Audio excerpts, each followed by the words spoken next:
ದಯಮಾಡಿ ನಿಮ್ಮಲ್ಲಿ ಕೈ ಜೋಡಿಸಿ ಮನವಿ ಮಾಡ್ಕೊಳ್ಳೋದು ಈ ಕಾರ್ಯಕ್ರಮನ ತಾವೆಲ್ಲ ಬಂದು ಯಶಸ್ವಿ ಮಾಡಿಕೊಡ್ಬೇಕಂತ ಕೈ ಜೋಡಿಸಿ ಮನವಿ ಕೇಳ್ಕೊಳ್ತೀನಿ ನಾನು. ಇತಿಹಾಸ ಪ್ರಸಿದ್ಧ ಹಂಪಿಯ ಗತವೈಭವವನ್ನು ತಾವೆಲ್ಲರೂ ಕಣ್ತುಂಬ ನೋಡಿ ಆನಂದ ಪಡಬೇಕಂತೇಳಿ ನಿಮ್ಮನ್ನೆಲ್ಲರನ್ನೂ ಮತ್ತೊಮ್ಮೆ ಕೇಳ್ಕೊಳ್ತೀನಿ. ನಮಸ್ಕಾರ.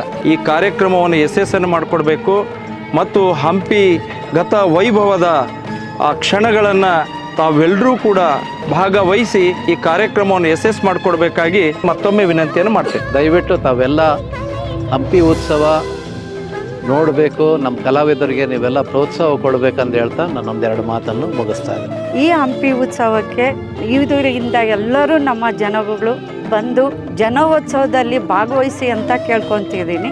ಈ ಹಂಪಿಯ ಉತ್ಸವದಲ್ಲಿ ತಾವೆಲ್ಲರೂ ಪಾಲ್ಗೊಳ್ರಿ ಅಂತ ಎಲ್ಲರಿಗೂ ನಾನು ಅರಿಕೆ ಮಾಡ್ತಾ ನಿಮಗೆ ಶರಣಾರ್ಥಿಯನ್ನು ಸಲ್ಲಿಸಿ ಎರಡು ಮಾತು ಮುಗಿಸ್ತಾ ಇದ್ದೇನೆ. ಸರ್ಕಾರದ ನಿರ್ದೇಶನದಂತೆ ಹಂಪಿ ಉತ್ಸವ 2024ರ ಕಾರ್ಯಕ್ರಮವನ್ನು ಫೆಬ್ರವರಿ 2, 3, 4ರಂದು ಹಂಪಿಯಲ್ಲಿ ಆಚರಿಸಲಾಗುತ್ತಿದ್ದು, ಸಾಹಿತ್ಯ ಆಸಕ್ತರು, ಕಲಾ ಆಸಕ್ತರು ಮತ್ತು ನಾಗರಿಕರು ಈ ಉತ್ಸವದಲ್ಲಿ ಭಾಗವಹಿಸಿ ಸಂಭ್ರಮಿಸಿ ಕಲೆಯನ್ನು ಆಸ್ವಾದಿಸಲು ಕೋರಲಾಗಿದೆ.